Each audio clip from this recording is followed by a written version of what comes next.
Mark Zuckerberg recently lost $71 billion of his net worth.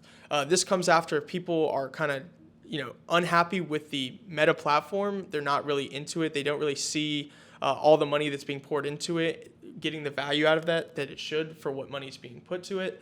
And, a lot of people also are kind of concerned if Mark, he's made some mentions that he's had some trouble being Meta CEO right now. It's not as comfortable for him as it was when he was just the head of Facebook.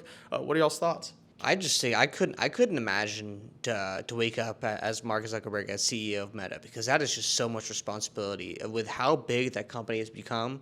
I don't even think he imagined with how big it would be when he first created Facebook, and especially with Meta now, dabbling into the metaverse, and I feel like that space has been under a lot of pressure lately, a lot of fire, especially with crypto.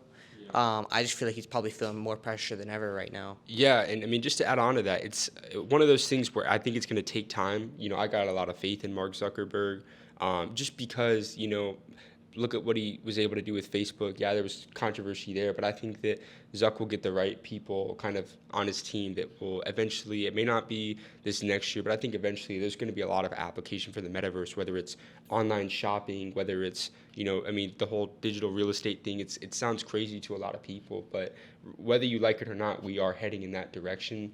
Virtual reality, artificial intelligence, that's all there. There's definitely going to be application, and eventually it'll come into fruition for them. I think it'll all work out. I think what they just need is time.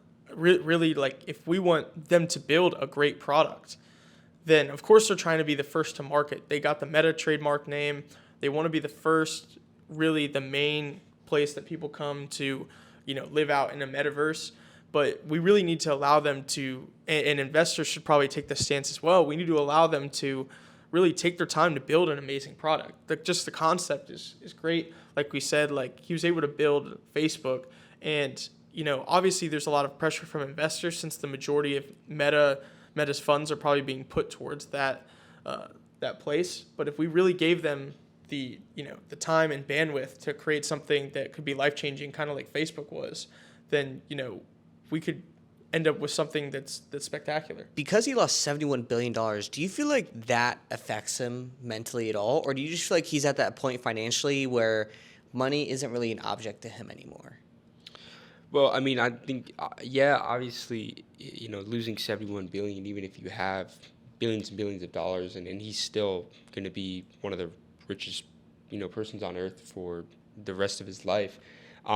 It's still, I'm sure, it's making headlines and people see that, and it kind of isn't a great reflection. The one thing that I found really interesting, though, is if you look at, and I guess that was from this year alone, a lot of big figures as well. Jeff Bezos has lost $46 billion this year. Elon Musk has lost almost $10 billion. Bill and Melinda Gates have lost 25 to almost $50 billion this year as well. So it's it's when you have that kind of money, your money's going to fluctuate. You're going to be spending a lot. Your investments portfolios are going to go down, up and down. So, there's probably a lot of factors there that contribute to that. In this case, I guess Meta might have been the primary reason. Yeah, well, it definitely, when you have somebody that when you wake up, your net worth is either going up and down by a few billion every day, I think that you kind of get some sort of tolerance to losing that kind of money, as well as being able to deal with the dopamine hit it would get from your net worth going up billions in a day as well. And just, obviously 71 billion, you're losing half your net worth. That's really concerning. But I think for him, it's not so much what his net worth is. It's more so what his investors think of the company, the trust that he has, and the trust that the investors have in the business. Yeah. And like Baby said, when you're rich like this, you don't check the forecast every day. It's going to rain. Hey, okay. Okay. Okay.